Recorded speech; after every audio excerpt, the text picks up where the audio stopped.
जम्मू कश्मीर के पहलगाम में गुज़िश्ता रोज हुए दहशतगर्द हमले में 26 अफराद की हलाकत के बाद गैर मामूली सिक्योरिटी इंतजाम देखे जा रहे हैं। पूरी वादी में सिक्योरिटी को चौकस कर दिया गया है। हेलीकॉप्टर्स के जरिए भी नजर रखी जा रही है। पहलगाम के जिस इलाके में दहशतगर्दों ने हमला किया था वहां पर भी तलाशी मुहिम जारी है।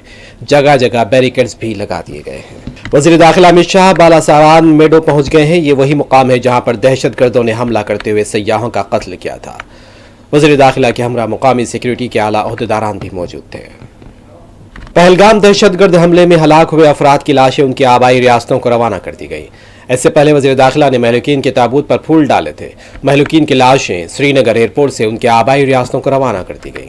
पहलगाम दहशतगर्द हमले के महलूकीन को वज़ीर दाखिला अमित शाह के अलावा दूसरे लीडर्स ने खिराज पेश किया है। वज़ीर दाखिला अमित शाह ने महलूकीन के ताबूत पर फूल डाले। कांग्रेस के लीडर केसी वेणुगोपाल के अलावा कांग्रेस की बड़ी तादाद इस मौके पर मौजूद थी।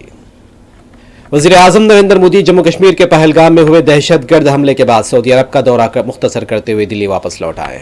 वज़ीर आज़म ने दिल्ली से लौटने के बाद कौमी सलामती के मुशीर अजीत डोवाल और दूसरों के साथ भी इजलास किया है। मौजूदा सूरत हाल का उन्होंने जायजा लिया।